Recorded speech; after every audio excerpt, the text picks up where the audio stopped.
Hi everyone, it's Sally from strengthambassadors.com, and today I want to talk to you about a topic that came up on my Facebook page recently. We were having a discussion about those times when your training sessions aren't going very well and you're feeling frustrated, you're getting very frustrated with yourself, and you get into that kind of negative spiral where everything seems a little bit helpless.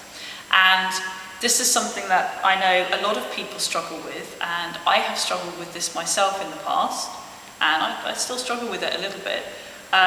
It just seems to be, certain personalities, and I think women in particular, tend to see the negative rather than the positive.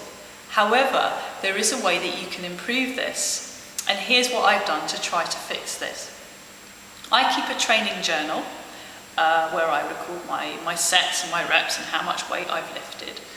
And what I started to do is I started also to record how I felt about the session, and I did this by asking myself 2 questions after every training session. The first question is, what did I do well? And it's really important to ask this question because a lot of us are very bad at giving ourselves a pat on the back and actually dwelling on what we did well instead of what went badly.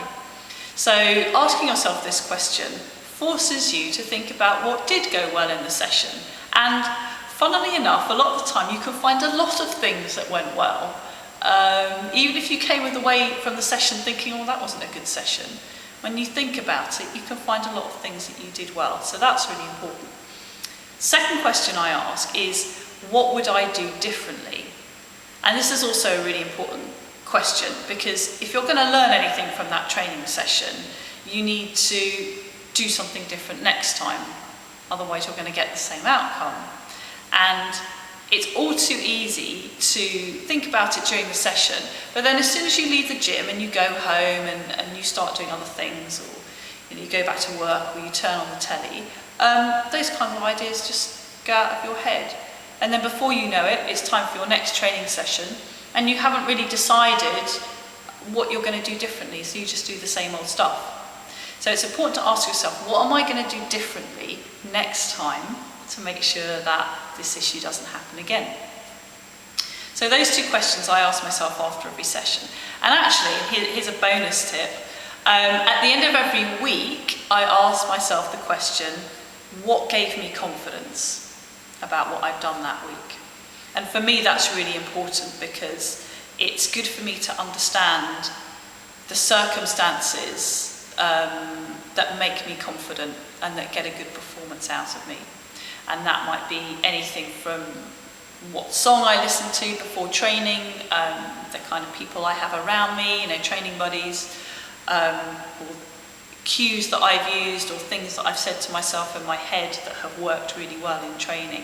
So recording those things and thinking about what gave me confidence, again, helps you to take those things forward into your next session or your next cycle and continue to improve. So this whole process, it's really simple to do. It doesn't take long. It only takes 2 minutes. And you do it in the training journal that you already have. So where you write, your sets and your reps and your weights, just quickly make some bullet point notes for these 2 questions. And I find it really beneficial because it means that I learn and I recognise how I perform at my best. And that's really important. It also means that I celebrate my achievements, which I'm really bad at doing.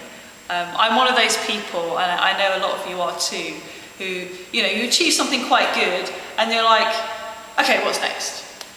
And you're off on the next thing. And people are like, you just got a personal best, give yourself a pat on the back. Oh yeah, but I wish I could have lifted more. It's really important to take a moment, celebrate your achievement, and then move on. And the third reason that I like this process is because I learn and I'm able to take things forward into my next session, into my next cycle. And one of the things that I really enjoy about lifting, and I know a lot of other people enjoy it because they tell me, is that process of learning and improving and feeling that you're getting better as a lifter and better as a person. And it's a really wonderful feeling. And having a process like this really helps to enhance that, because it means that you learn something from every training session and you take it forward into the next session and you learn even more and you develop even more. So I urge you to give it a go. If you're somebody who's struggled with their confidence, or often feels frustrated during training sessions, or feels like they've been going round in circles for a while and they haven't really progressed, this is something that literally can completely change your training. It can definitely help you progress, it can definitely help you learn, and it's going to improve your mental attitude as well. And as we all know, anybody who lifts knows, the mental side of things is half the battle. If you're in a positive mindset, if you're in a learning mindset, then you'll make so much more progress than if you just kind of plod in, do the same thing that you've always done, get the same result you've always had. So give it a go. Just try it for a week. You will literally see results after the first session. Try it for a week, and if it's working for you, then keep going, and I reckon your results will go through the roof. If you want to receive tips like this in your email inbox every week, then sign up to the newsletter at strengthambassadors.com. See you later.